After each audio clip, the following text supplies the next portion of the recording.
Hello there, and welcome to another episode of Clark and Miller.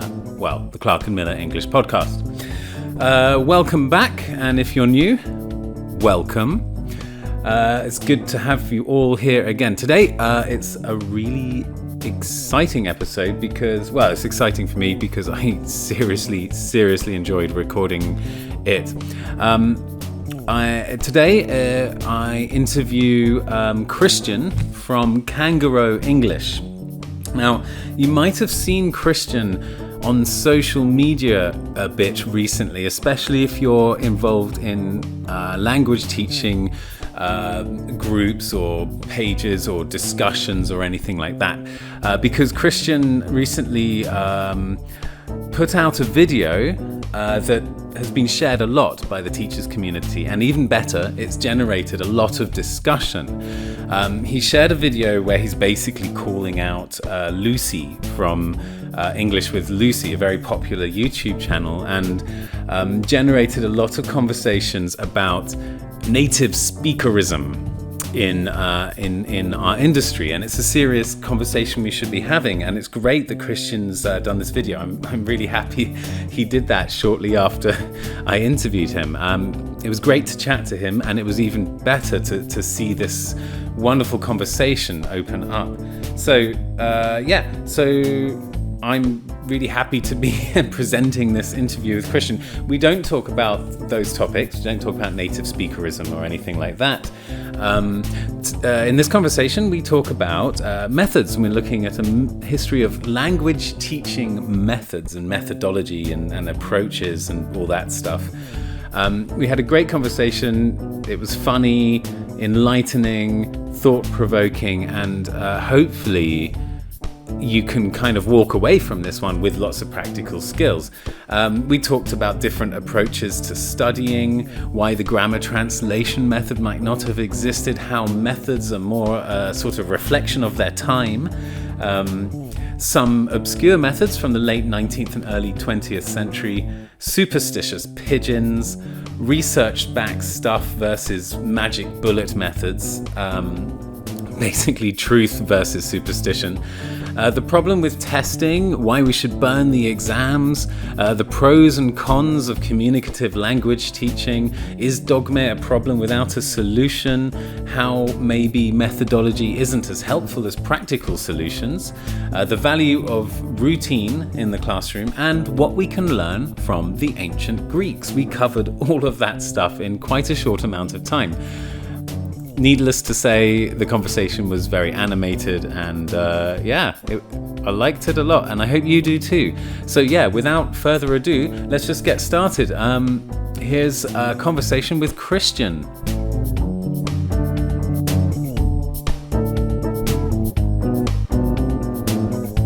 Let's go for a nice classic introduction. Okay. So I'm going to tell you about you for a second. Cool. Okay. But really briefly, sure. You've been doing a podcast and a YouTube channel, plus like the social media stuff, like the Instagram and Twitter, to a lesser extent, according to my stalking. Yes. And so what I really liked, I guess, like of most of this, in the sense of using it to introduce you, was this "Stop Studying, Start Communicating" slogan you have up on the channel. Do you want to tell me a little bit about the idea behind? It's a very simple notion, but would you like to expand on it? So basically, in my experience, a lot of students have an excellent technical command of the language. And again, this is my experience teaching where I teach in Spain, and also from the students that send me messages and emails. My experience is that they have a great technical command of the language, and what they lack is real practical skills that allow them to actually communicate. And I mean, it might be, on the surface, it might seem like I'm telling people to not ever look at grammar or not ever look at vocabulary. Basically, people think I'm telling them to not ever do anything explicitly, right? But in fact, when I say don't study, what I mean is that spending hours and hours inside a book is actually not going to improve your ability to have a conversation. And from where we sit now in 2020, having conversations is the most important skill. Because even, and I'm sure we're gonna talk about this later, but even things that you probably wouldn't consider to be conversations, like for example, Facebook Messenger, if you're in a business, talking on Slack, emails, really they're just a type of asynchronous conversation, and all the skills that make a good conversation, face to face, you need those same skills, in today's world. So I'm basically all about focusing on the practical side of things, basically. That's great. Yeah, no, I totally agree with you. And more or less everyone who's learning English has had enough emphasis on the non-communicative side just from school. I mean, it just seems to, and that's still a big issue. And we could probably bring this up later because I'm sure it will come up in the next hour. Is there, so you Canguro English. Did I get that right? Yeah. Yeah. Well, it's a Spanish word because I live in Spain. Everybody here calls me kangaroo, like all the people in the town. And the reason I chose it as a name is because it has a double meaning in Spanish. The first meaning is obviously the animal, but the second meaning is a person who cares for other people.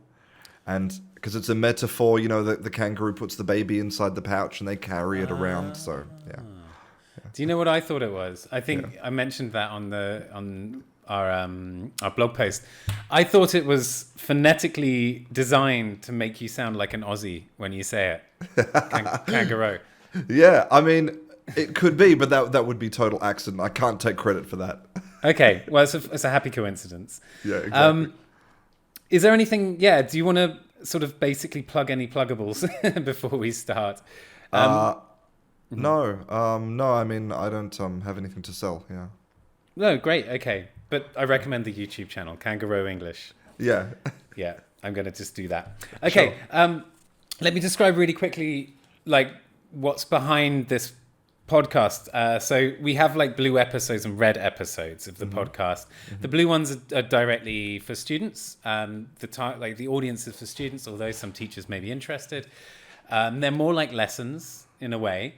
But the red ones I always wanted to do because I wanted this for curious students, high-level English learners, of anyone who's sort of interested in getting a bit more under the skin of either the language or teaching in general. I don't think we should have necessarily a big separation between teachers and students. There's an area where there's a lot of sort of overlap. And yeah, I agree. If you're a student and you understand how teachers should be teaching, then you can make good decisions about the teacher that you choose. So I think it's the same thing. Yeah. And I think what informs teachers can also inform learners sometimes. Absolutely, as well. yeah, absolutely. Yeah. So, without further ado, I've got a whole lot of stuff. We'll see how the pacing goes. This is what I'm most concerned about because I got a bit carried away and we've got a lot of stuff. It depends how much comments you make. We'll skip some of the smaller stuff, if not. But first of all, method, methodology, approach, procedure, all of that stuff. How would you sort of define all this stuff? Do you think it's important to distinguish between these terms? What are your ideas on that? I think it's just, no, I don't think it's important. I don't think that there's any important distinction between a method or an approach or a system, really. It's just a game of semantics and marketing, mostly marketing. Okay. Yeah. Okay. The methods, in my experience, tend to be the marketed ones most. Yeah, exactly. Yeah. And, when I see schools that are kind of selling methods and they maybe operate under the umbrella, we are Christian's English school and we use the direct method or whatever it is. Mostly when I see that, I just immediately feel sorry for the teachers because anybody who signs up as a teacher in a place like that is basically almost like a dancing monkey. And I don't mean that in an offensive way. Like, I don't want to devalue the work they do, because, it's hard work. I mean, a lot of those methods, I wouldn't last a day, because the energy required, the concentration required is intense. But to be trapped like that, for both the teacher and the students as well, to be trapped inside these weird, arbitrary limitations, I feel terribly sorry for anybody trapped inside those four walls. That's a good angle on method. I like it. Yeah. So I think it's going to be easy to guess where I'm going to start with this, because most narratives of English teaching or language teaching methodologies, methods, whatever, tend to start from the same place. And as the first method that starts the narrative, and I'm going to let you guess this. Grammar translation? It's the grammar translation method. Yeah. So let's start there. We can start messing around with the narrative as we go along, but I'm sticking to a conservative structure. Yeah. So grammar translation method. I've just made some random notes, and I like the way this doesn't make much sense. I've got this whole Latin thing. Learning a language as a subject, not a communicative tool. And some questions. Why do you think it went out of favor? Is there something in it? And that it's deductive. So yeah, there's a few things there. Do you want to play around with any of those ideas? Well, I mean, I've seen some recent work that argues that maybe the grammar translation method wasn't really a thing. In terms of when we retrospectively look back, it's easy to put it all under one umbrella, but perhaps it wasn't a clear-cut kind of methodology in terms of, it was interpreted in so many different ways, and maybe it was just a result of the culture, rather than it being something that teachers said, okay, we're going to learn using the grammar translation method. It was something that just happened. And for me, like, when I look at the history of methods, what you see reflected the needs of the society at that time. So, grammar translation reflected the needs of a particular group of people who were, obsessed about translating texts from, Greek to Latin, or from French to Greek, and so the method evolved from that necessity. Right. So so this method, if we want to still call it that, it sounds like you're saying it's actually appropriate to the quote unquote learner's needs. And it's like you're going a step further and saying it grew out of the needs rather than was kind of implemented or like kind of thrust upon them. Yeah, I mean, I think so, because, if you think about language learning, in terms of the way that we consider language learning today, the idea of language learning being an actual thing that you'd kind of do is really recent. I'm talking like 200 years, because the idea of having a method arose along with the idea of compulsory education, really. I mean, before compulsory education, people didn't go to regular classes. People didn't know how to read and write. They weren't interested in, in being scholarly in the same way that we understand it today. So, the needs of the people were completely different, and people didn't see language learning as something with a clear objective, with a real use, apart from whatever they did in their day-to-day lives. If they were traders and they needed to sell goods, well, they better learn the language so they could do that.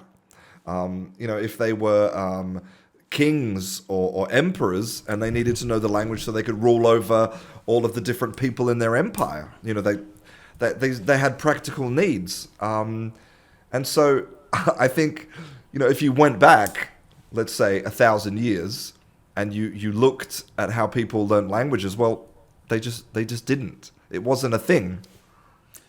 They didn't study them, but they did learn them, perhaps. Yeah, exactly. There was no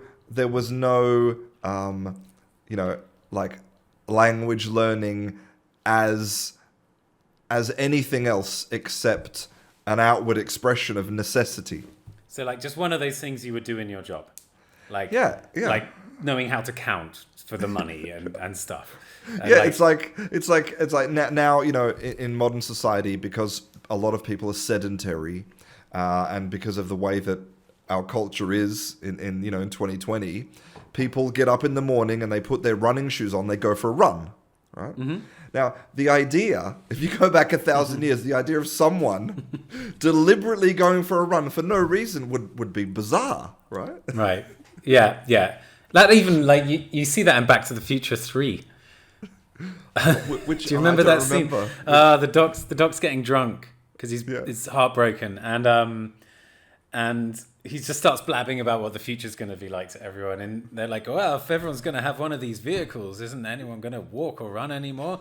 It's like, yes, but for recreation, for fun. Run for fun. Exactly. So, same kind of thing, I guess. Same kind of thing, Learning a language for the sake of learning a language must be an odd concept to someone from 200 years ago. Yeah. So that makes me wonder, like, okay, I want to type from behind and from front. Like, how did grammar translation come about as a supposed method for teaching English, or languages rather? And is there anything we can take from that and bring it to the classroom or to our own learning experiences? I mean, if you kind of do some reading about like the grammar translation method, it's kind of very vague, and in fact, because I've recently been working on a video about the history of methods, and really a lot of them they're very vague. It's difficult to really, some of them it's difficult to say, well, what exactly would a teacher do in that type of classroom? And what exactly would a student be expected to learn? So, I mean, grammar translation, from what I understand of it, looking at it in retrospect, I think it has very little to offer a modern learner. Very little. Because of the vagueness of the way it's defined, in part, at least. And also just because of its learning objective, which is to be able to translate text to text. And that's just not something that we have a need for in. I mean, they don't ever focus on oral skills. They don't focus on pronunciation. They don't focus on what you might say is fluency. They just weren't important. Yeah, and spoken skills were very much underplayed. Yeah. I'm just thinking a little bit about what you were saying, and the lack of sort of definition on lots of methods, including, I guess, grammar translation. Do you think that method historians, for lack of a better term, have perhaps decided that this is what was happening and this was everything, in order to contrast it with what happened next, or to make the narrative sort of flow more easily?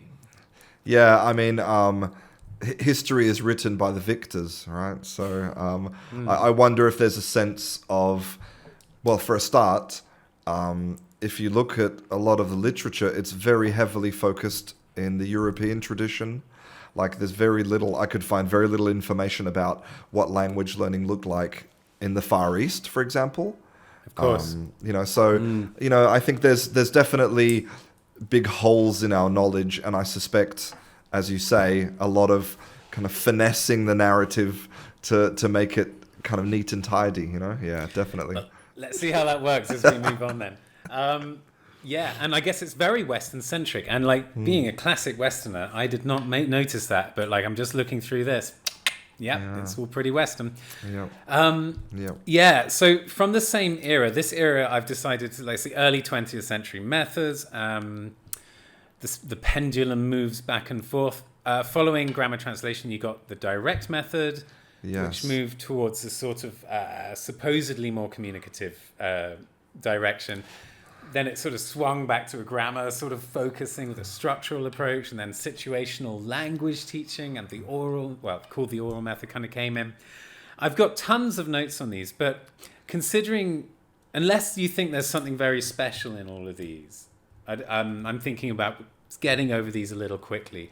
But do you have any comments on these sort of early 20th century methods? The ones that sort of predated the first big one, I guess, which would have been audiolingualism, the first domineering one. Yeah, I mean, there were a few that caught my attention as being really interesting. So there was one which was written during this the classical period, so like late 1800s, and it was written by a guy called Fenwick de Porque, and he wrote this book, and the idea of his book was that you could instantly translate from English to French or from French to English. So this guy was French, right? Mm-hmm. And he wrote this book, and I'm going to read you. A couple of sentences from the book, okay? My book and yours, my books and yours, my mother and yours, my sisters and yours, my grammar and his, my pens and his, my house and yours, my pencil and hers. And it goes on and on like that for like 300 pages. That's the whole book. That's the whole book. And the idea was that these structures would become so familiar to you that essentially your brain would learn they would kind of learn these like frames, these structural frames, and then whenever you wanted, you could just substitute, you could put in the right word and you were good to go and you'd be fluent. I see. Already it's reminding me of two things, one of which I didn't actually include in the list, but we can talk about it. This reminds me a little bit about the Callum Method. Oh God, I did Callum Method for a little bit. And I remember one of the most, the procedure, you have this book and the student has this book and you read the student a question and they have to repeat the question and answer it word by word. It reminds me of that a little bit. Yes. And is that the one where the teacher kind of stands at like a pulpit almost? Like a lectern at the front of the class? I think some like harder versions of that might. That sounds like extreme Callening. Yeah, extreme Callening. Callening 2.0. Yeah. That sounds like it because it is very like it's not teacher centric. It's teacher dominant. It's crazy. Yeah. I mean, can you imagine doing that as a job? Well, I did it for a while as a freelancer. Because I was experimenting a lot for a while as a freelancer. Well, from my point of view, it was very easy. Because all I had to do was shout at the student and tell them when they were wrong. They didn't learn a thing. But did the repetition not kind of drive you crazy after like maybe 4 or 5 classes in a row? Or it made the time go really quickly, which I think was my priority at the time. No, I wouldn't recommend it. I think if I'd been doing it for like a year, I would have gone crazy for sure. But I did this for a few months. And you think that the students got very little out of that kind of method? I saw less progress than I feel I would have with the same students and something more communicative, for sure. Like a bottle of red wine and and a chat. that would have done better. Yeah. The other thing it reminded me of, there's a Scott Thornbury presentation at a conference on YouTube somewhere, or at least there was, and he's talking about this grammar book he finds, and it's just got the most absurd like sentence examples, like my finger is on your nose, my foot is on your knee, and things like that. Well, that was actually another method from this same period, which was written by a guy called Prendergast. Okay, I've heard that name. Yeah, and he called it, I've got the name of it here. Prendergast, it was called The Mastery System by Prendergast, right? And so he did maybe a bit more like what was in Scott's presentation. So here's a typical sentence, right? So, why did you not ask him to come with 2 or 3 of his friends to see my brother's gardens? When when the man who brought the parcel for me yesterday evening calls again, give it back to him and tell him that that is not what I ordered at the shop. And so in the book, he had these sentences, and the idea was that these sentences represented all of the possible grammatical structures in English. And again, you would kind of learn subconsciously the structure, and then when you're ready, you could slot in whatever you wanted. And at the back of this book, he had something called the Labyrinth, which was basically an enormous diagram of all of the possible grammatical structures that you could put words in.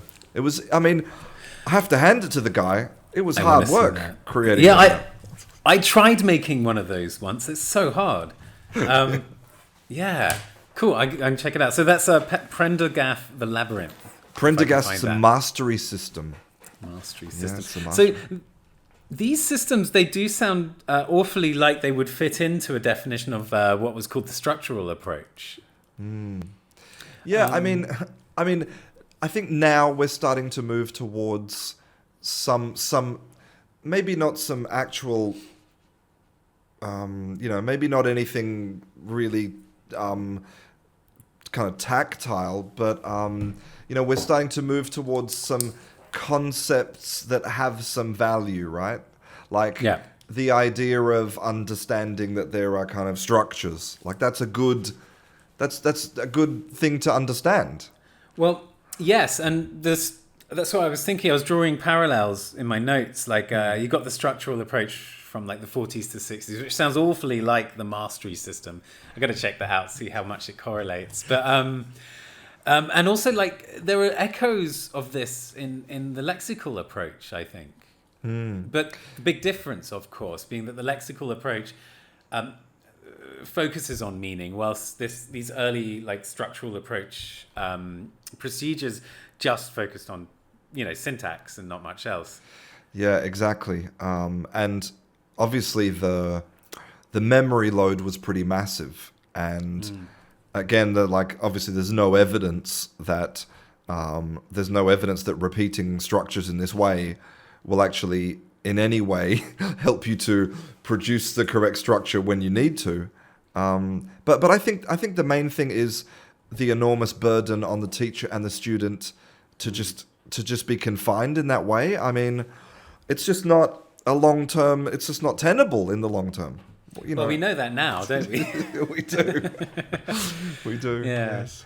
But so moving on, have you got anything else from that period? Because so far it's been gold. No, nothing else. I think now we would be moving more towards the reform period. Oh, I haven't heard that term. I've got a subcategory that I wrote, the one everyone hated, and I've only put one method in there. I don't know. What was that? What are they called? 40s to 60s. Pattern practice, is that it? Ooh. Well, I guess that sounds like it would... I'm thinking of audiolingualism or the audiolingual method. Ah, yes. And all that behaviorism going on. Yes. But tell me, what were you saying about the reform period? Yeah, so the reform period has been the dates that they've roughly been put on it is between 1880 and 1920. And according to the again, the retrospective view of things, this is when people started to get fed up with this traditional classical approach, right? Which was about kind of a lot of repetition, a lot of rote memorization, a lot of focus on language as writing. And there was this guy, and do I have a copy? No. What? Why? Oh, maybe I forgot to get it out of the printer. But okay, so it's a guy called Wilhelm Wirtod. Okay, and he wrote a book in German called. Well, I'm not going to read it in German because it would be a disgrace to the German language. But it was called "Language Teaching Must Start Afresh." It's very direct. Yeah, it is. And he kind of, if you look at it, he had some really, kind of fresh ideas and some kind of modern ideas. And then after that, there was some other work, like, for example, there's something called the multiple line of approach method. Is this the same guy or a different guy? Different guy. Okay. I like the way this all sounds. Okay. I mean, the multiple line of approach, again, it has these kind of these 9 foundational tenets of the teaching. But when you read them, they're so vague that I don't think that they're of any practical use. They're not applicable. What about Veltod's language teaching must start afresh? What were the ideas? You said there were some good ideas in there. So he basically said that he talked about that people needed to focus on communication. He talked about throwing away the idea of language as writing. There was a lot of focus in the pamphlet about teaching phonetics. There was the seeds of the invention of the IPA, the phonetic alphabet. Oh, no way. It really was, well, I don't know how revolutionary it was at the time. Like, I don't know what the kind of the culture was feeling, but looking back on it feels really fresh, considering it was 140 years ago. That sounds like something that might still work with modern SLA, or be compatible with like modern SLA research and things like that. Cool. Yeah. That is worth re-mentioning. So this is Wilhelm Veltod. Wilhelm, I don't know how to pronounce. Wilhelm Vietor, Vietor. Yeah. Well, cool. This guy sounds on the mark. Language teaching must start afresh. Great. I was thinking we were just going to talk about Suggestipedia and audiolingualism all day. This is great. There's loads of new stuff to discover. But hopefully we will also talk about audiolingualism and Suggestipedia because they're fun. Yes. I mean, audiolingualism... That's the one everyone hated in my little title. Very few people... I find almost no one has a good thing to say about it. Although I think it is still being practiced in more in some countries than others for some reason, in syllabuses and so on. But yeah, should we just talk about that very quickly and the whole behaviorist aspect of that, and why do you think it was so despised?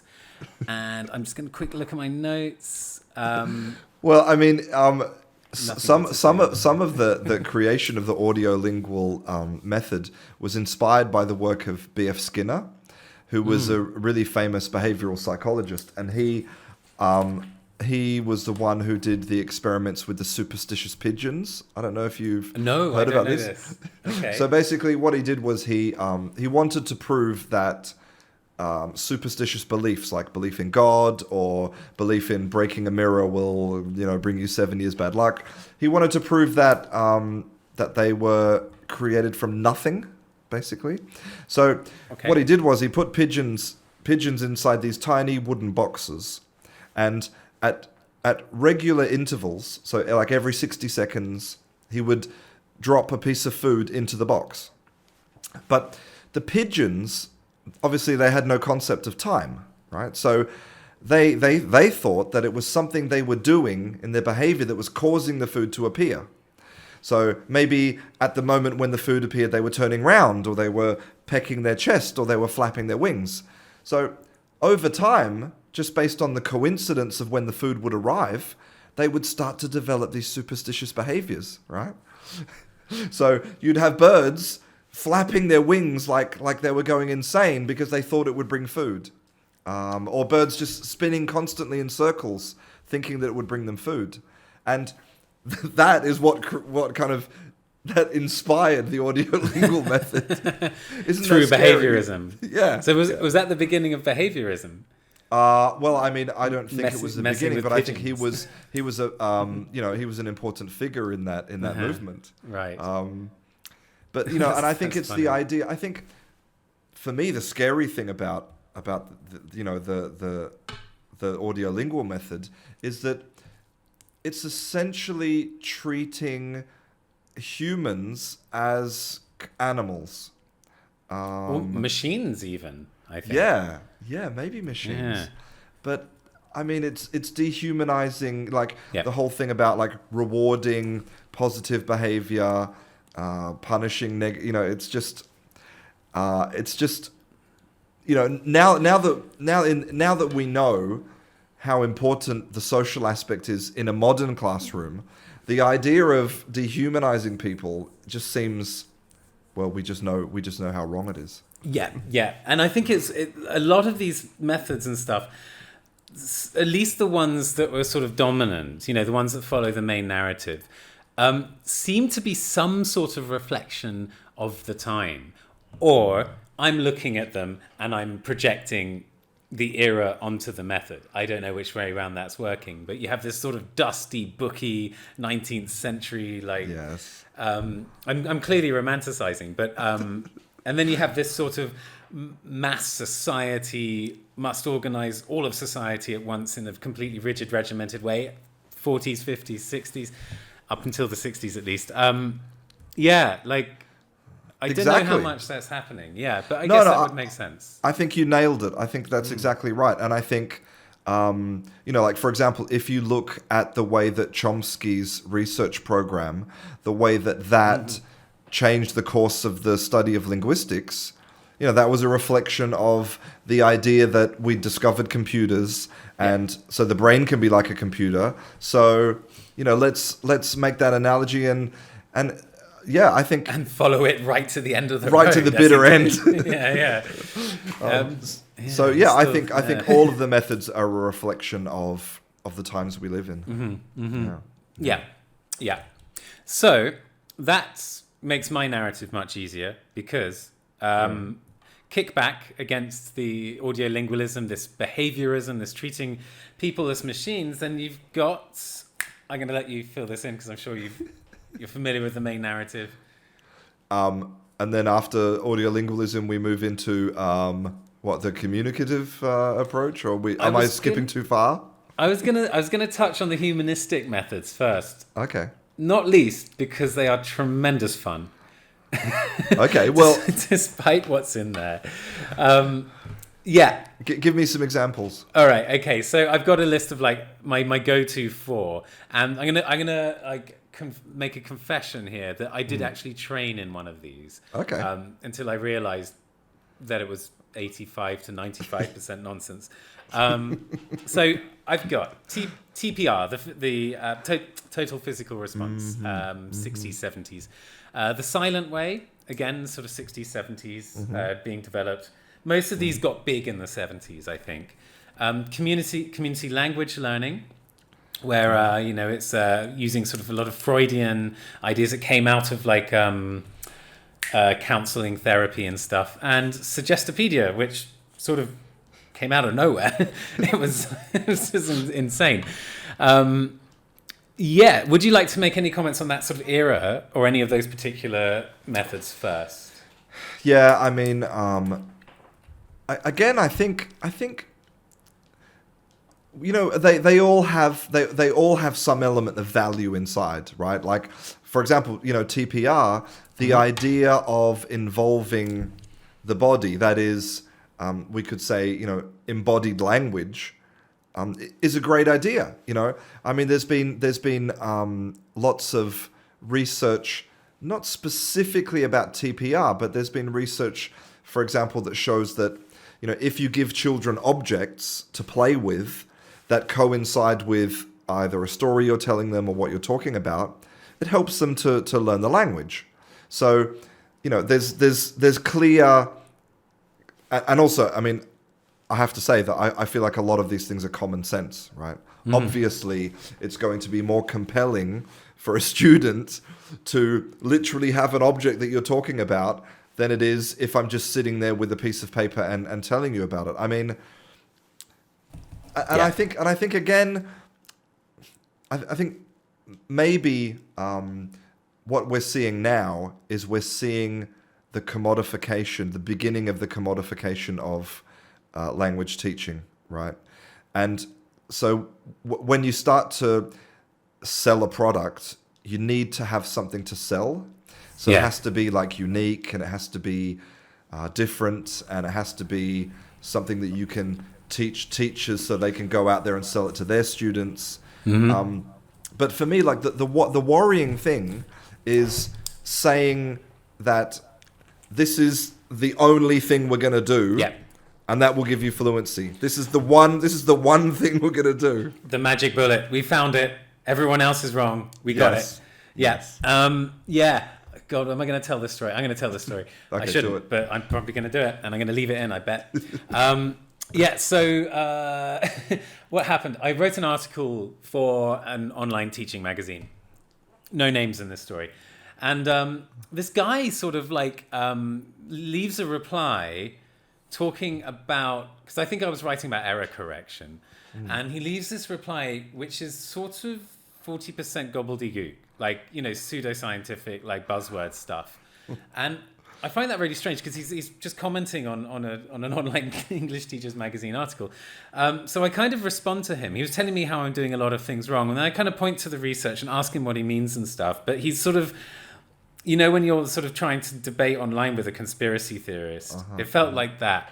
And it got a bit weird. So I checked out his website, and of course he was one of these guys that has this magic bullet formula thing. And I look around on the net, and I see that he's been doing this to other teachers who are posting completely normal, very uncontroversial things about, I don't know, like class discipline and pair work, and just really these kind of really boring topics, and going to town on them, trying to raise his exposure. I thought it was quite funny.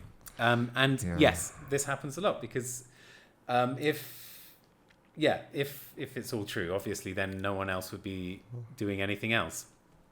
Yeah, it's disappointing to see that.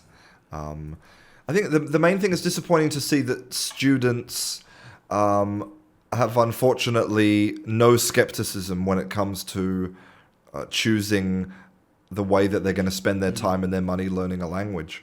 And I think something we can do as teachers who actually care about student outcomes, something we can do is we can, shout as loud as possible and say, listen, don't waste your time and your money on stuff that we know doesn't work. Don't fall for the hype. You're never going to learn a language in 30 days or 5 minutes a day or quickly or easily. For me, they're all, as soon as I see those words, I know it's total nonsense. Absolutely, yeah. I'm just thinking this reminds me a bit of you get all these crazy. There's actually some of it's become quite famous with coronavirus, but crazy I guess quacks peddling remedies that are actually dangerous to people, or at least don't work. And it flies in the face of medical science. Doctors are shouting from the rooftops, God's sake, don't touch that, it will kill you. But I think there's a thing that people really trust anyone who says, I'm going to make you feel better.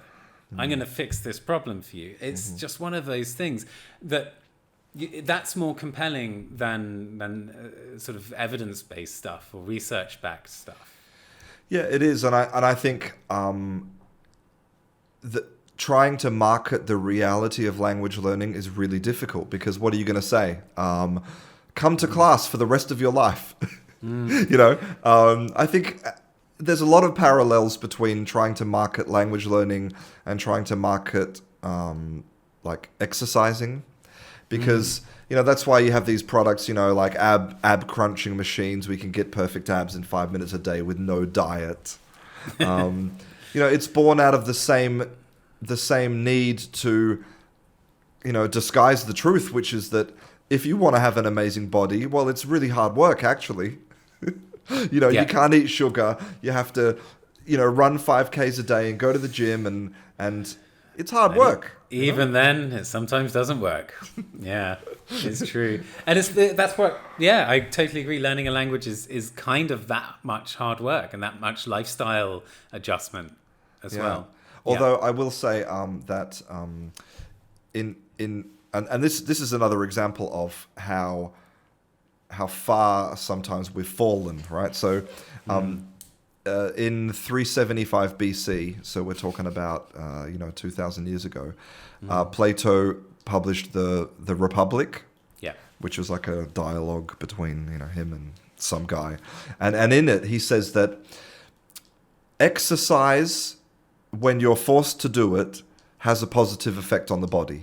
So even if you don't want to go for a 5K run, if I send you on a 5K run, you're going to benefit from it, right? Whether you're enjoying it or not, you benefit.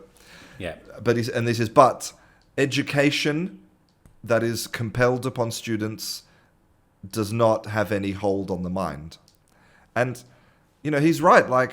And that's why I think a lot of these methods fail, because, you just can't force people to learn when they're not engaged and they're not enjoying it. Yeah. Yeah. I mean, yeah, it's like I guess with that analogy, it's like trying to get someone to run who's just gone limp and they're not going. Drag them, but they can't drag them through the mud. They're not going to gain from that. Yeah. I mean, is there a student on Earth who can really sit down with one of these pattern practice books and actually gain from it? I mean, you have maybe to be 3. special. Yeah. On the planet. In the whole planet, real terms. But but that's in this point kind of comes back round to this humanistic stuff, because they were very much like the silver bullet brigade. Some of them were more flexible than others, and I don't want to give them a hard time, because I think there was a lot to come out of this. This is a kickback against this whole behavioristic, treat your students like machines, and they treat them as like an individual spiritual and personal needs, even spiritual needs. It was the 70s, lots of weird stuff happened, but I think there was some good stuff in there. I've got a few notes on, particularly because I did a talk on this, the silent way and Suggestopedia in particular. No, it wasn't silent. Yeah, it was the silent way. I mean, you said that you trained in one of these methods. Yeah. Can you guess? I don't know if it's easy to guess or not. No, I guess you can't. I have no idea. Could have been any of them. Silent way? It was Suggestopedia. I did some Suggestopedia training back in 2007 or something like that. Okay. But yeah, I did some research, and I tried to because it's quite hard to do research on Suggestopedia, because the literature is very, very difficult to get hold of. And I'm in Bulgaria. It's still difficult to get hold of because it's from Bulgaria. And oh, really? Yeah, so it's one of Bulgaria's only sort of famous exports. That and a weightlifter and a sumo wrestler are the 3 big ones. I'm sure I'm forgetting some sportsman or something who's super famous, because I don't do sports. But and what about, there must be some Bulgarian, some sort of famous Bulgarian meat, goulash kind of dish, no? Well, I don't eat meat, so there's me disqualified from that as well. Yeah, but there might well be, because the meat here is good. I have eaten it before I gave up meat. But with Suggestopedia, I did have a thorough look, and I tried to kind of match up its claims or its procedures and its theory or whatever to SLA research and things that are basically most of the field kind of basically agrees is on the right track, if not definitely beneficial. And there's a lot of things in there. There's learning through doing and discovering is a big part of Suggestopedia. So very implicit and inductive, excuse me. Oh God, or is it deductive? Shame on me. Got to get that right. Yeah, Inductive, figuring it out yourself, right? Yeah. It sounds good.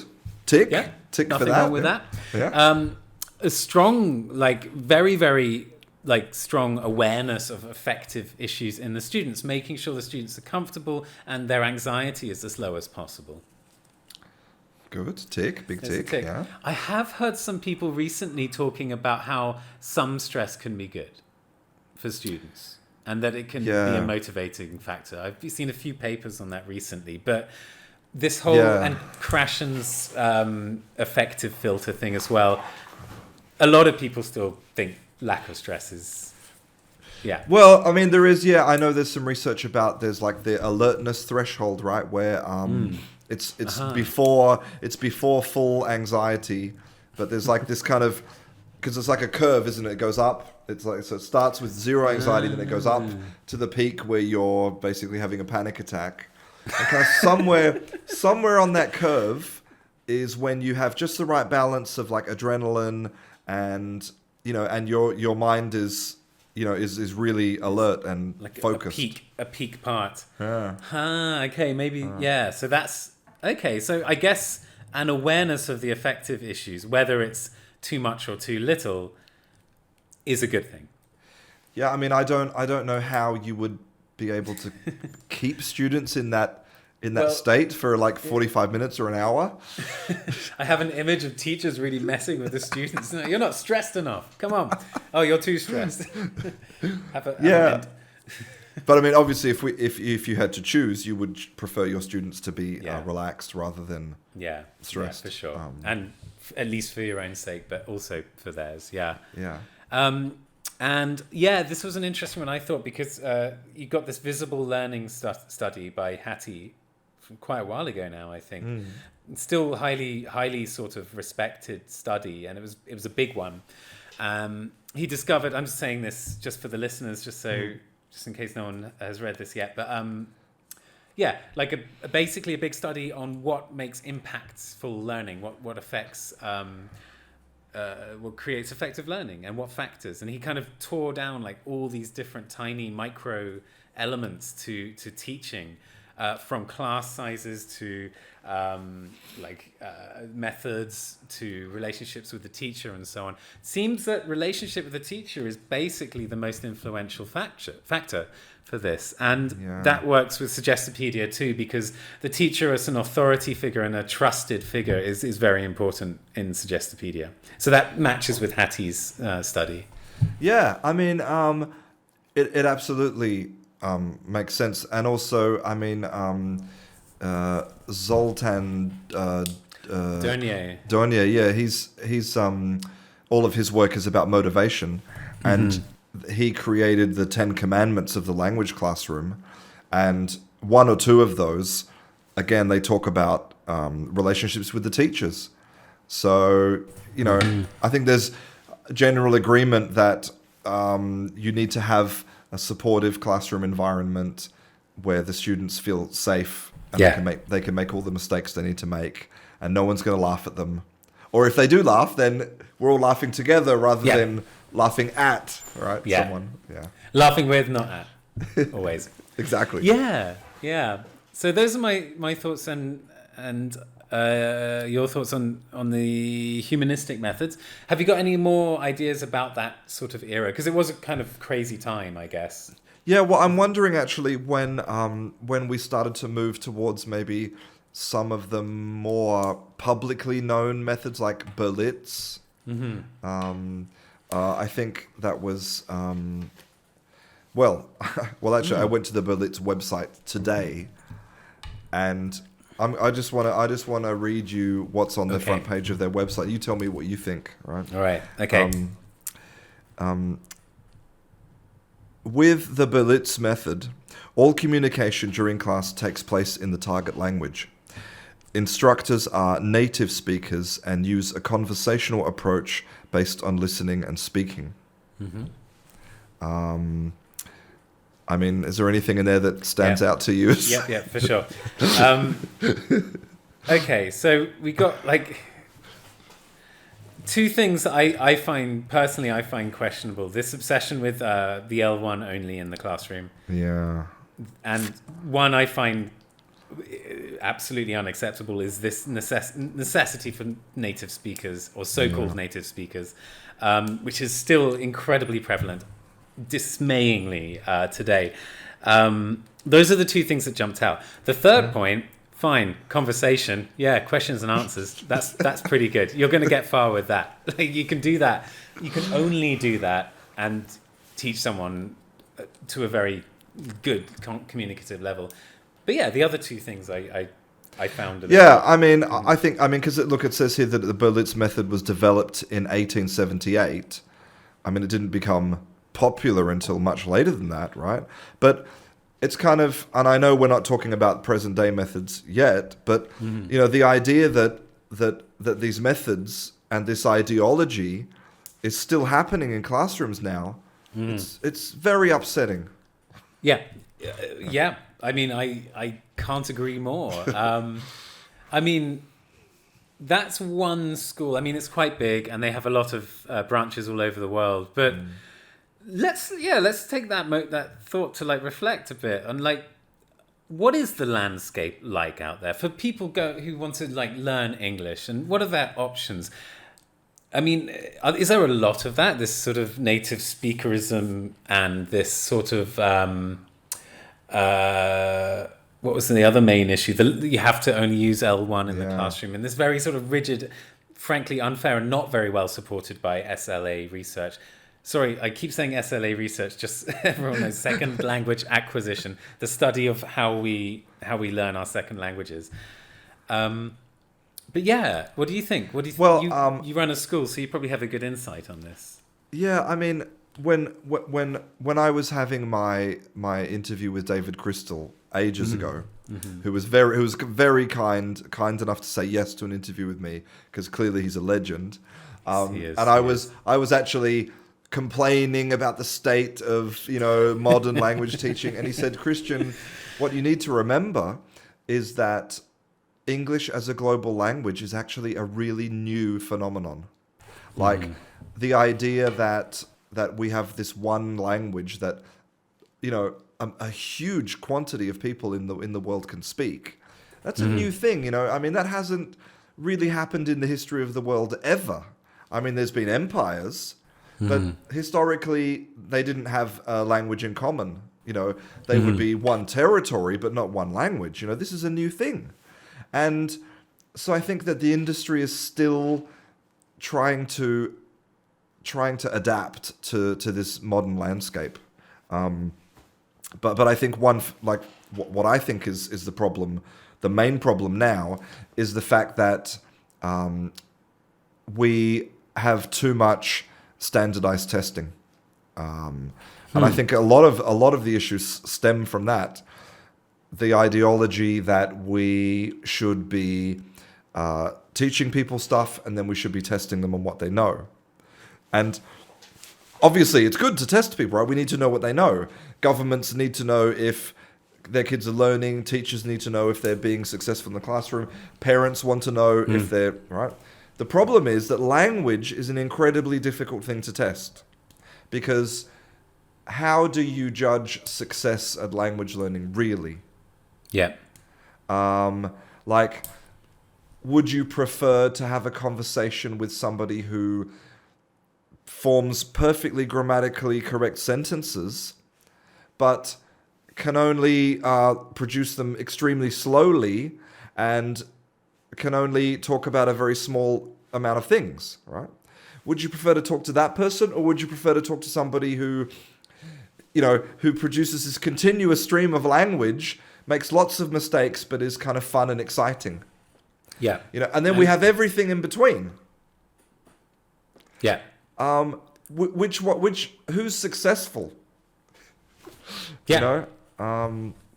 It's a really difficult question, and of course, what it means is if you're in charge of creating an exam which measures language ability, you have to be able to say that things are right and wrong.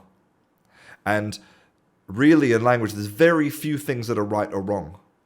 So in order to comply with the end objective, which is testing, we have to change everything we do in the classroom to basically teach students right and wrong stuff, which, as Scott Thornberry calls it, McNuggets of language. Yeah.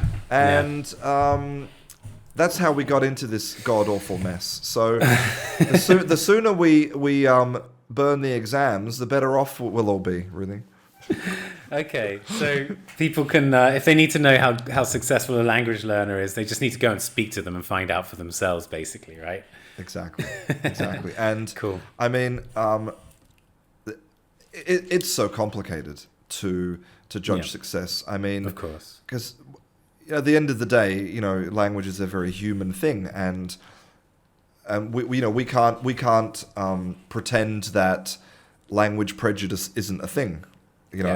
It's why on the BBC, when they put people with regional accents, like a Yorkshire accent or a Newcastle accent, people don't like it.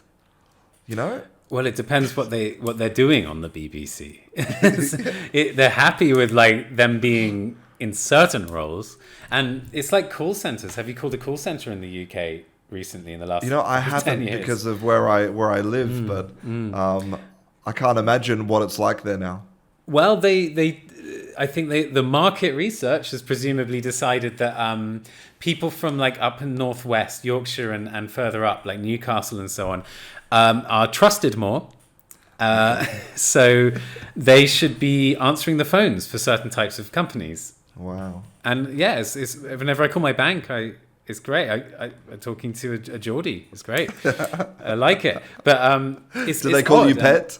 Sometimes they do, and then I get very happy.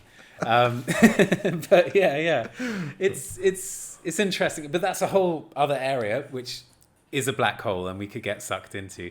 Yeah. I'm aware that we've done an hour. I've got time if you have, but if not, we could wrap it up there. Up to you. No, I have nothing to do. So okay, yeah. If you're happy to see this to the bitter end, like Chomsky. Let's do it. Sorry, it's a harsh analogy.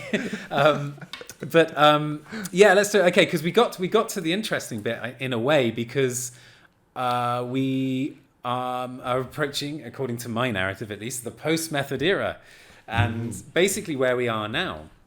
I've got a little note on the natural approach, because it seems to be one of the first approaches that's actually taking academic research and applying it to a method. Perhaps there are others that I had missed, but in the late 70s we've got basically, it seems to be essentially based on Krashen's work, but an approach that uses his stuff.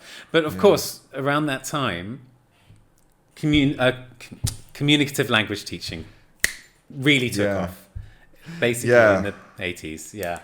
Let's talk about that. This is the big one. It's still there. It's dominating our entire field, maybe for a good reason. It's flexible. It's sensible. It's based on research a lot of the time. Sometimes it's not.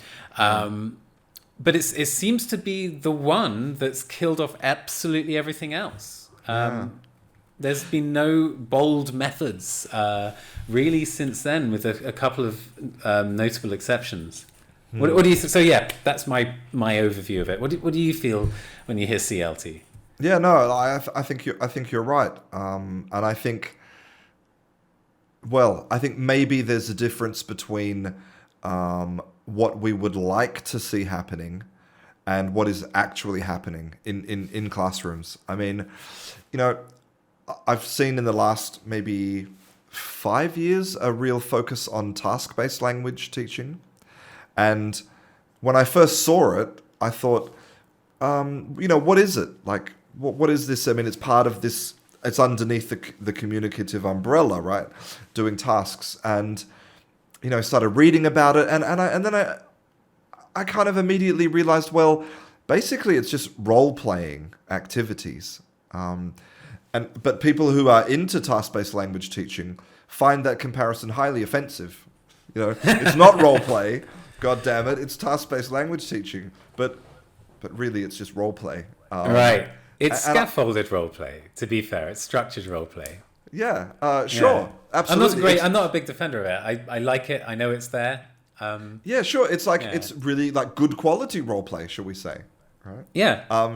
But I mean, I kind of feel like I would prefer to call this, rather than calling it the post-methodology era, why don't we call it the common sense era? I like in terms of, it's plainly obvious that if we want to produce students who can leave the classroom and be able to have conversations, that they should be practicing conversations in class, right? And perhaps the sort of conversations they're going to have, not ones where they're playing somebody else, perhaps. Exactly. This could be, I think, a fair criticism of CLT in general, because as it developed, especially at the beginning, I think Swain, I'm trying to find my Swain quote, because Michael Swain, one of the legends of our field. I'm just going to Sorry, give me a sec. I'm just control Fing. Here we go. Yeah, so this whole thing about this sort of artificial environment, you have this basis that you're going to get students to communicate through meaning, which is great, and negotiate meaning, which is great, which seems to be how we learn quite effectively. Very important stuff. But then, you end up with these very sort of convoluted exercises with this information gap stuff going on. And how many times have you been in a foreign city and you've got half a map and you need to talk to someone with the other half a map, but they're not going to show it to you?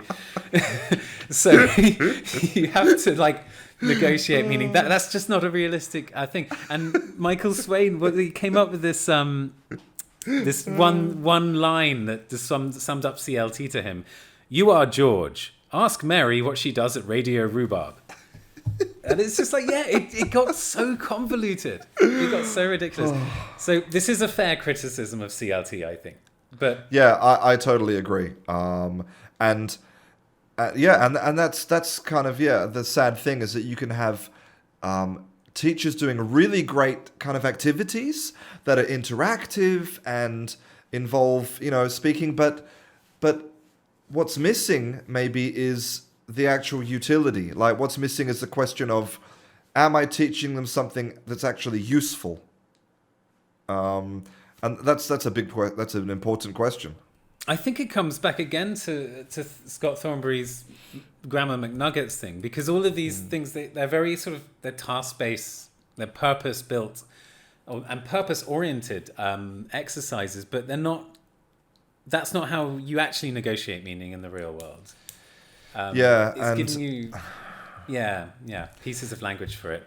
Yeah, exactly. And fine, you can do tasks, but if we still choose to assess students at the end of the course, if we still choose to assess them in certain ways, whatever we do in class will always be driven by the need for testing at the end. So it's polluted. Whatever, and obviously I'm talking about compulsory education. Yeah. There's a vast majority of people learning English are in that. So yeah. I just wish that that maybe teachers and students were given more freedom by administrators. To see what just came up in the classroom from the everyday needs of the people. This is cool. I'm going to come back to this at the end because I think this is going to become one of the takeaways of the talk, of the interview. But very quickly, because we've talked about Scott, we brought him up 3 times, so we can't not. Scott, what a legend! Yeah, absolutely. We can't not talk about Dogme, and let's do that. I'm just going to let you lead on this one because I got plenty to say. I mean, I think I don't have a copy of the book.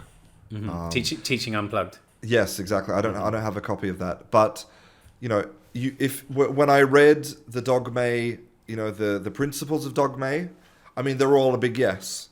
But again, like it's a difficult thing to say. Well, I'm going to do that in the classroom because it's a vague thing. It's more like I don't know.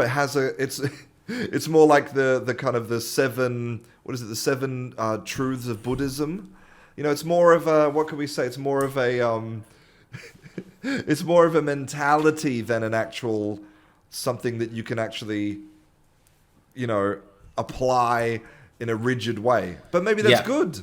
But I mean, I think because it's Scott and Luke Meddings as well wrote the whole thing. But they try to sort of balance that out a bit, I think, because the second half of the book is lots of actual activities you can do in the classroom. So the first half is super sort of abstract, isn't it? And you find yourself sort of sitting down and agreeing with it, but then not really remembering what it was all about once you finish reading it. But then you got those exercises that can kind of bring you back to the classroom, back to Earth. Yeah, I mean, but then, like, what happens when the exercises run out? you know. Yeah. And again, look, I don't have a copy of the book. Maybe the first half is very instructive about, about how to take, how to take this philosophy and turn it into an entire curriculum. I don't know. It feels a lot to me sometimes like a bit of an unfinished project. I mean, it's not fair to say you should finish a methodology, because then you end up like those humanistic guys in the 70s, or that guy who was trolling me online. But yeah, but like you know what I mean. It feels it needs a lot more of development to go. That's a very boring way of putting it. But no, I mean, I think that it's a problem without a solution, because because really. And Scott himself, he said this to me, it's very difficult to generalize across the world of language teaching, because there's going to be kids in the United States in a small classroom with all of the resources you could imagine, electronic whiteboard and access to the internet, and then on the other hand you could have 100 kids in a mud hut somewhere, with no resources. So it's such a difficult problem to solve, but I think that we can definitely say that there are certain things that we should always be doing, like the foundations of helping someone to learn a language, and really so much of them are just a common sense, Yeah, I wanted to come back to this common sense. Yeah, no, I don't think I got any. The only thing I was going to say about Dogme is that it's quite difficult to do in very large classes, and it's very easy to apply when you're doing like one-to-one and things like that. So I think, but you mentioned that already, and it sounds like Scott did too.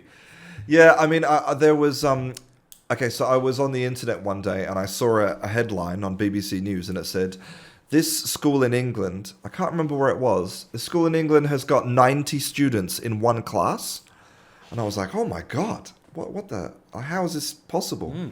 And so I watched the video, and I think that if I was faced with a situation of teaching an enormous class, this is exactly what I would do. So basically they divide the day up into 1-hour sessions.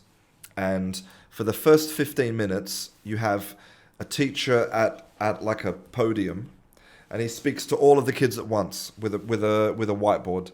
But you could use a blackboard or a electronic, projector, whatever. And he will do the explicit instruction. Like, today we're going to learn how to do whatever, this. And then after the 15 minutes, they split the kids up into tiny groups of 8, and they have these 10, like, they don't even have to be teachers. They're just basically supervisors, and their job is to just make sure the kids do the activity based on the presentation. So I think that's an awesome solution to the big class problem, because you have direct instruction, and then you have opportunities for the students to actually break out and do something. That's cool. And it is, and like what they have to do is quite loose. It's just somehow based on what happened at the beginning, so they can be creative with that. They can be creative, and obviously as a teacher you could, I suppose you could give them an activity which is much more strict, or you could convince me that lemonade is more delicious than Coca-Cola. Yeah, that's a great one. Let them chew on that for 45 minutes. Nice. Oh, pretty easy.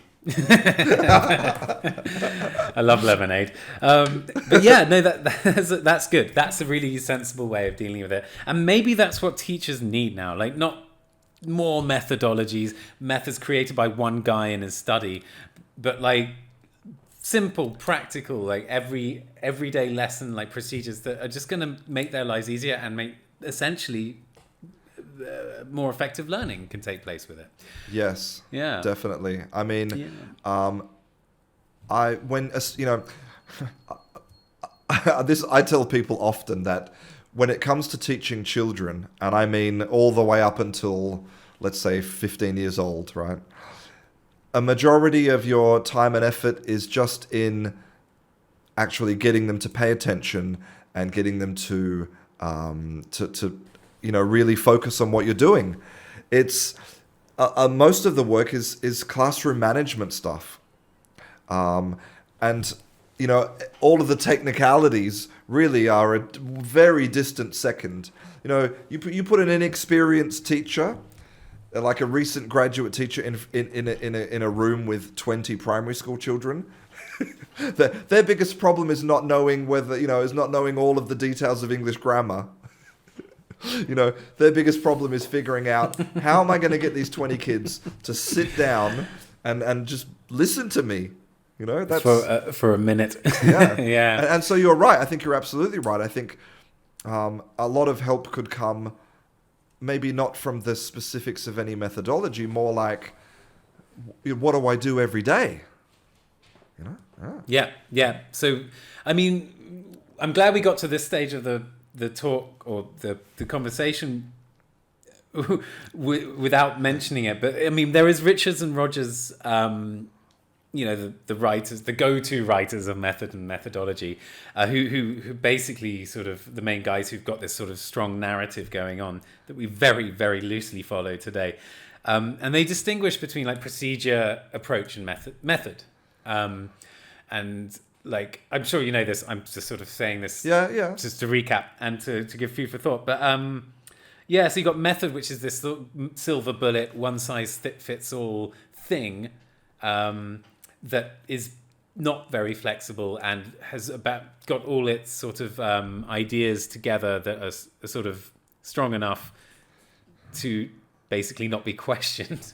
I'm not describing this very academically. And approaches which are more like, let's say something like a dogme would be an approach, because it's like, you use the word philosophy. I think it's quite a good analogy for an approach. And then you got procedure, which is this class of 90 kids and how you actually just sort of do that on a day-to-day basis. I've skimmed over a lot of details on that, but do you think those sort of fit into, whether the terms are appropriate or not, but whether those three main ideas sort of can inform teachers and how they teach? Yeah, I mean, if you go into a really good primary school classroom, the teachers, they have, a lot of it's about routine. So the kids know when they come in, there's a certain thing they have to do at a certain time. Because, even though we might not like to admit it, we like routine, really. It makes us feel safe and comfortable. Mm-hmm.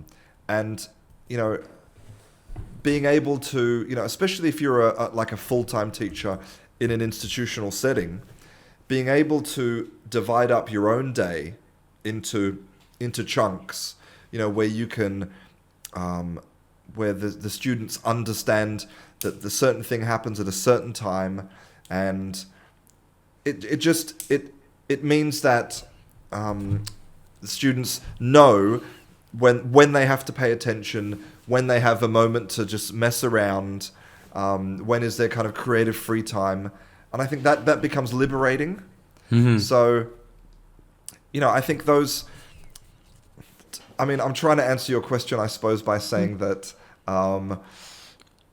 we need all of those things. And depending on who your students are and where you're teaching, the most important thing could be like the actual logistics of how do you get the kids into class, how do you get them to sit, how do you divide them up. That can actually be something which then liberates you to do the actual teaching work.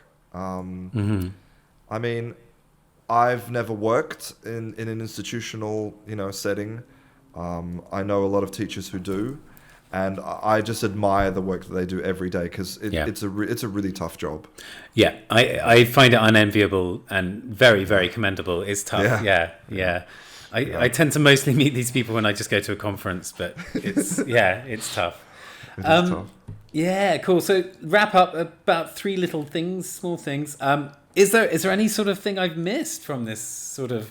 I mean, we skipped over a few things, but is there any weird or interesting or just noteworthy method, whatever, that you'd like to bring up?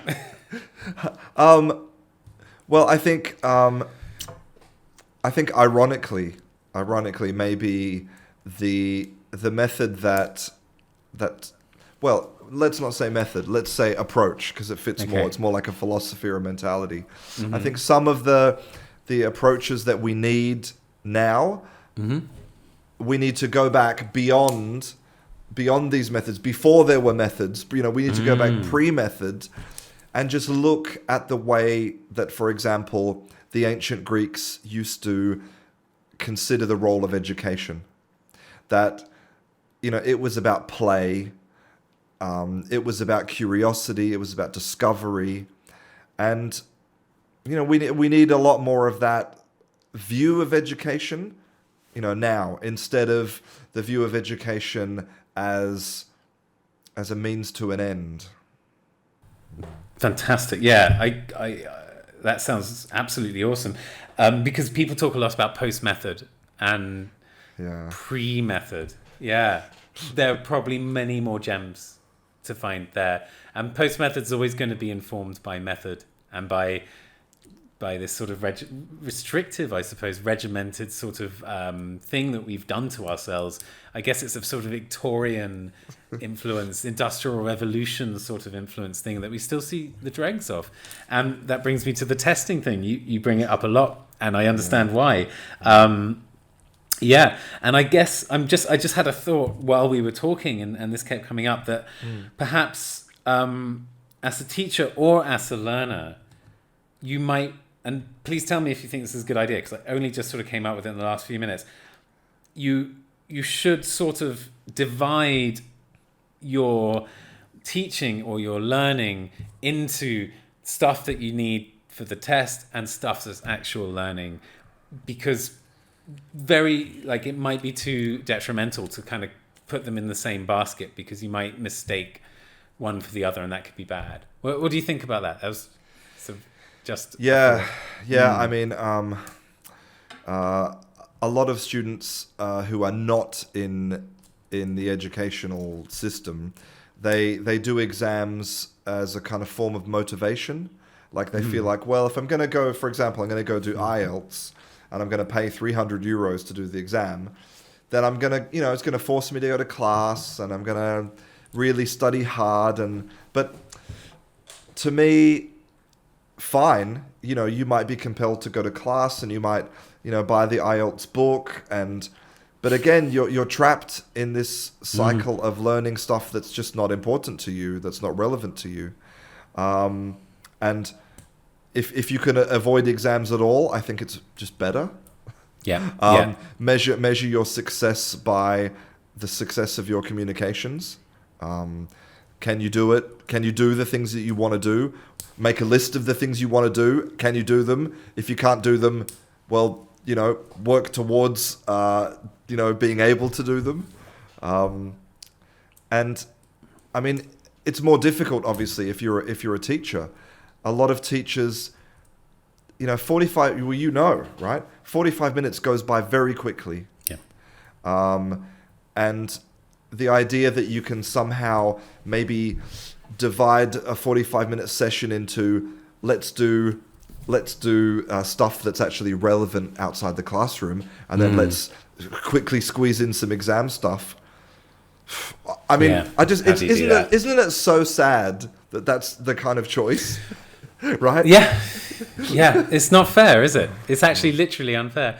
But you're right. Because it's hard enough to get everything in the first place. So we're not going to end on a despairing note. You did remind me of who wrote Huckleberry Finn? I know this. Tom. He wrote Tom Sawyer too. Oh my God, like shame on shame on us. We normally know this. I'm sure we both normally know this. Tom Sawyer. Who wrote Tom Sawyer? Jesus. Mark Twain. Of course. Oh my God. It's only because I asked you that you couldn't remember. I'm sure that's it. The pressure was... I had no excuse. But yeah, Mark Twain, he's got loads of great quotes, but one of them was, I never let my schooling get in the way of my education. So... Oh, yeah. Maybe that should be the moral of this this conversation, or what you've been getting at a lot. Things keep coming back to that, and with pre-method and avoidance of exam-based mentality, and discovery through curiosity and love of learning. And I guess this ancient Greek thing was also like there were post-disciplinary stuff going on all the time. Things weren't regimented into their disciplines. Yeah, I mean, maybe what we need is more of a to ask the big question of like, why are we doing this? Like, why are we doing this to our children? Because, like, I think the goal of the education system should be to turn out students who have just skills that are useful. And normally, you know, useful skills, then they're not about technicalities. Like for example, you know, if I ask you to calculate how many rubber balls I can fit into my trailer, well, it's a problem that requires mathematics, all right? But before I can sit down and do the maths, I need to understand, you know, why I'm choosing the maths that I need to do, because, you know, I need to understand how to calculate volume. And so I think it's more, you know, students and teachers, but especially administrators and governments need to ask themselves, you know, what kind of people do we want in society? You know, do we want people who have pieces of paper but not any useful skills? It doesn't seem like a very good thing to me. Yeah. Yeah. Cool. Should we make that the takeaway? We It's could. not a bad one. It's not a bad one. I'm happy with that. I've heard worse. No, it's a good one. It's a good one. We got a message out there that yeah. Cool. Well, I mean, I can tell you a little story about that. Okay. So one day there was he was a new lieutenant. No, I don't know. What's a high rank in the army? I can't even remember. I know this. A general. Blackadder. General. Yeah. Yeah. Okay. So there's a new general. He arrives on the army base, and because he's replacing the old general, and he decides he's going to do a walking tour of the base to, you know, see how it is and look at the state of things. He's walking around the base, and he comes across two soldiers guarding a wooden bench, and he thinks, that's a bit weird. You know, they're standing there, automatic weapons, full tactical gear, and he says, "Soldiers, why are you guarding this bench?" And they say, "We don't know, sir. We just follow orders." So he goes back and he asks the general who he's replacing. He asks the previous general. He says, "Why are there two soldiers guarding a bench on the base?" And he says, "I don't know. They were doing that when I got there." So he calls the previous general. And same story. "I don't know. They were guarding the bench when I got there." And eventually, after 10 phone calls, he finds the very first general of the base, and he speaks to him on the phone, and he says, "General, why the hell are there these two soldiers with guns guarding this wooden bench?" And he says, "What? The paint is still wet?" And I love the story because what it means is that, you know, it just shows that we do so many things in life based on tradition, and we do them without questioning, and really they're just pointless. Yeah. And we could all do with asking why. Testing is an example of the paint. The paint is still wet. Yes.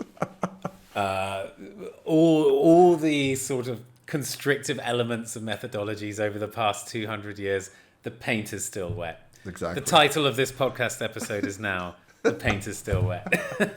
Awesome. That makes me happy. That's a great way to finish. Before we finish up, have you got any questions at all about anything? No. On no. or off record? No. I really enjoyed our conversation. That was great. Yeah, me too. That was much more fruitful than I was expecting. And I was expecting quite a lot of you, and you've over-delivered. I was I don't know. You know, sometimes you speak to people and it's it just feels really natural, and it feels like a real conversation. Yeah. And other times it's just, people just firing questions at you, and so I really. I can't believe that it's been 90 minutes. Me too. I had a great time. I had a great time. Mate. Yeah. I really enjoyed it too. The script went to hell, and that's good. That's always a good thing. Awesome. Okay, that was it. I have no comments. I made all the comments I wanted to make during the interview. But if you have any comments or any ideas, or you want to talk more about methods, methodology, pre-method, post-method, and all the things we talked about today, get involved in the conversation. Send me an email, gabriel@clarkandmiller.com. We can talk about all this stuff, and I'm still thinking about opening a Facebook group. I'm not sure if the time is right yet. I haven't got much response on that, so I'm going to just wait until I do. and then that's when we'll be ready for a Facebook group, and then we can all talk about this stuff all together. Big dynamic conversations, methods, native speakerism, all the issues that really matter in our industry at the moment.